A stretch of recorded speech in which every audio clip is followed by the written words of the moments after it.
If you don't watch today's video, I will never forgive you. Nah, I'm just kidding. But you should watch it.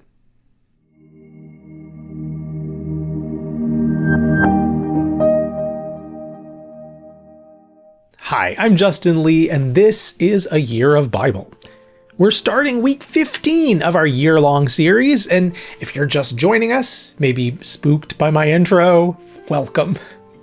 We're reading our way through the New Testament in a year, a chapter a day, 5 days a week. If you'd like to study with us, I recommend starting from the beginning of the series. There's a link in the description and at the end of this video, or just go to the Year of Bible channel page and look under playlists. Today we're reading Matthew 18. Each day I pick out something in the day's chapter to talk about, and today I really want to talk about forgiveness. But as always, I encourage you to post in the comments about anything in the chapter that's been encouraging or meaningful to you. So let's read, and then we can discuss.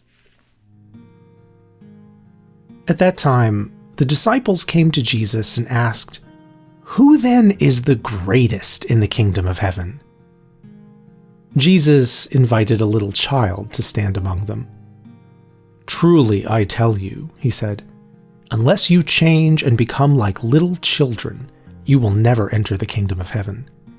Therefore, whoever humbles himself like this little child is the greatest in the kingdom of heaven. And whoever welcomes a little child like this in my name welcomes me.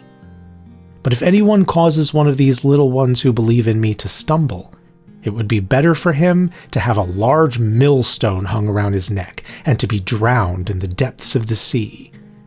Woe to the world for the causes of sin. These stumbling blocks must come, but woe to the man through whom they come. If your hand or your foot causes you to sin, cut it off and throw it away. It is better for you to enter life crippled or lame than to have 2 hands and 2 feet and be thrown into the eternal fire. And if your eye causes you to sin, gouge it out and throw it away. It is better for you to enter life with 1 eye than to have 2 eyes and be thrown into the fire of hell. See that you do not look down on any of these little ones, for I tell you that their angels in heaven always see the face of my Father in heaven. What do you think? If a man has 100 sheep, and one of them goes astray, will he not leave the 99 on the hills and go out to search for the one that is lost? And if he finds it, truly I tell you, he rejoices more over that one sheep than over the 99 that did not go astray. In the same way, your Father in heaven is not willing that any of these little ones should perish. If your brother sins against you, go and confront him privately. If he listens to you, you have won your brother over. But if he will not listen, take 1 or 2 others along, so that every matter may be established by the testimony of 2 or 3 witnesses. If he refuses to listen to them, tell it to the church. And if he refuses to listen even to the church, regard him as you would a pagan or tax collector. Truly I tell you, whatever you bind on earth will be bound in heaven, and whatever you loose on earth will be loosed in heaven. Again, I tell you truly that if 2 of you on the earth agree about anything you ask for, it will be done for you by my Father in heaven. For where 2 or 3 gather together in my name, there am I with them." Then Peter came to Jesus and asked, "Lord, how many times shall I forgive my brother who sins against me? Up to 7 times?" Jesus answered, "I tell you, not just 7 times, but 77 times. Because of this, the kingdom of heaven is like a king who wanted to settle accounts with his servants. As he began the settlements, a debtor owing 10,000 talents was brought to him. Since the man was unable to pay, the master ordered that he be sold to pay his debt, along with his wife and children and everything he owned. Then the servant fell on his knees before him. 'Have patience with me,' he begged, 'and I will pay back everything.' His master had compassion on him, forgave his debt, and released him. But when that servant went out, he found one of his fellow servants who owed him 100 denarii. He grabbed him and began to choke him, saying, "Pay back what you owe me." So his fellow servant fell down and begged him, "Have patience with me, and I will pay you back." But he refused. Instead, he went and had the man thrown into prison until he could pay his debt. When his fellow servants saw what had happened, they were greatly distressed, and they went and recounted all of this to their master. Then the master summoned him and said, "You wicked servant! I forgave all your debt because you begged me. Shouldn't you have had mercy on your fellow servant just as I had on you?" In anger, his master turned him over to the jailers to be tortured until he should repay all that he owed. That is how my heavenly Father will treat each of you, unless you forgive your brother from your heart. In the Super Mario Galaxy movie, that's right, we're talking about serious theology today. In the Super Mario Galaxy movie, Princess Rosalina is captured by the villains, and when she learns about their evil plot, she yells, "The universe will never forgive you!" And I don't know if you've noticed, but variations of that line are often used by movie and TV protagonists when talking to the villains. You know, "You'll never be forgiven for this. I'll never forgive you for what you've done." And often the suggestion seems to be that refusing to forgive someone is a position of strength. That it's how we show people that their behavior was really, really bad. It's one thing when something is minor and you can forgive and forget, but some things the world tells us are just too big, too terrible to forgive.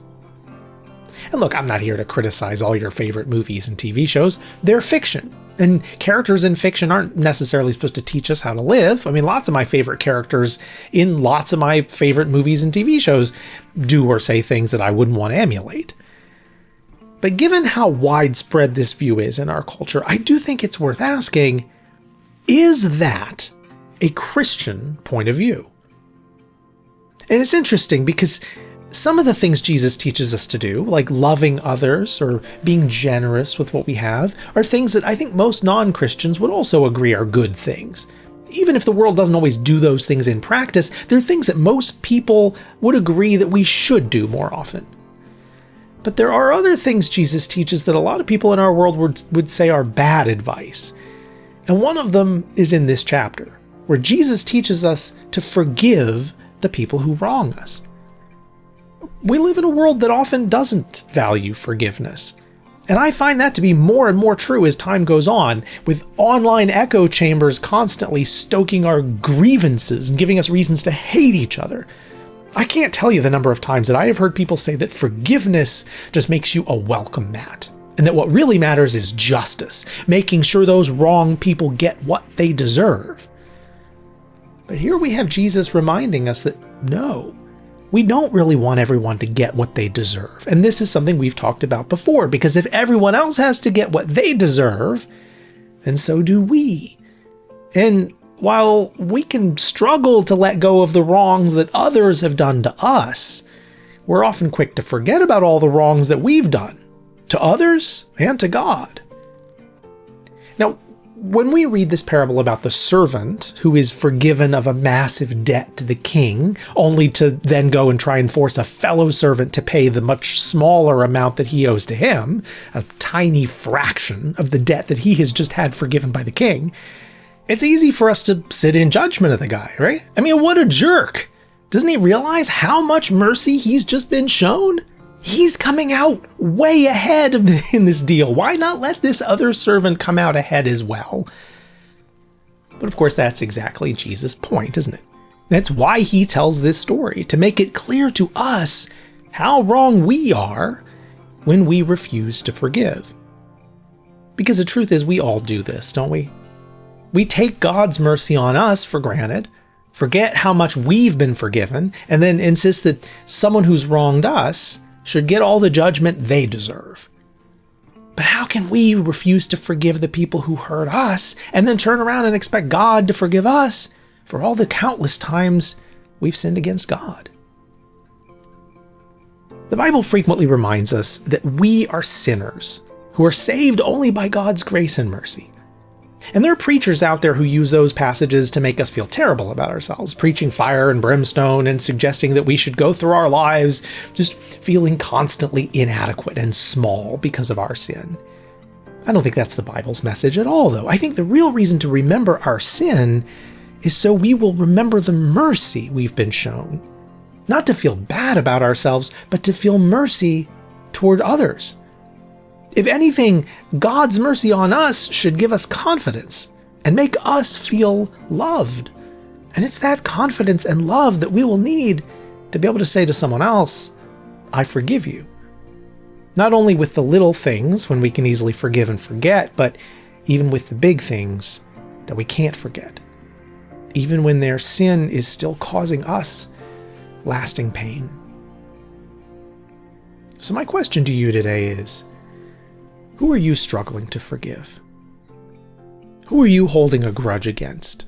Secretly or not so secretly wishing that they would get all the bad things they deserve instead of the mercy that God has shown to you? Can you today at least take that first step of realizing that God wants you to forgive them? That you need to forgive them?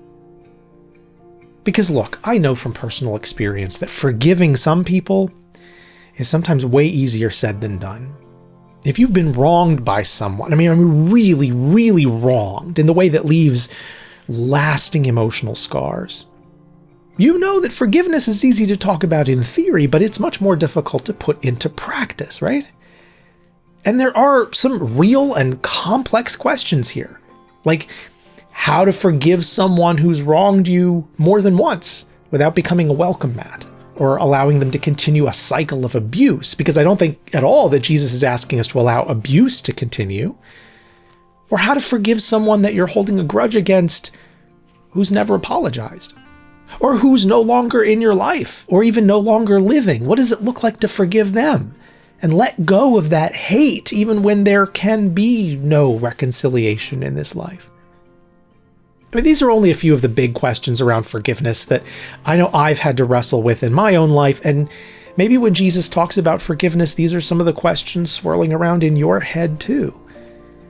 And there's just not time in this video to properly dig into all that here, but there are some wonderful Christian books on this subject. And if this is something that you are struggling with right now, one that I have personally found helpful is The Art of Forgiving by the late pastor and theologian Lewis Smedes. He reminds us, among other things, that forgiving doesn't always mean forgetting. It may not mean restoration of relationship, not in this life, anyway. Often, especially when we've been badly wronged, we may not be able to forget someone's sin, but we can still choose to have mercy on them and choose to let go of our hate and our need for vengeance. How many times? 77. Or 70 times 7, depending on the translation. Meaning, of course, an infinite number of times. 7 in the Bible is a symbol of perfection or completion. Jesus is telling us to never stop forgiving. Does this mean we become welcome mats and let people harm us over and over again? Well, no, I don't think so. We can forgive them while still exercising wisdom and choosing not to put ourselves in a position to be abused over and over. But I've learned in my life that sometimes, even when someone's sin against us is in the past, sometimes we may still have to forgive them again and again and again in our hearts, because the pain from that past sin just keeps coming up. Forgiveness, like love, is a choice. It's a choice we must make over and over each day. Is it easy? No. And the world may even call it foolish. But when we truly realize how much love and mercy and forgiveness God gives to us, how can we possibly withhold that forgiveness from others?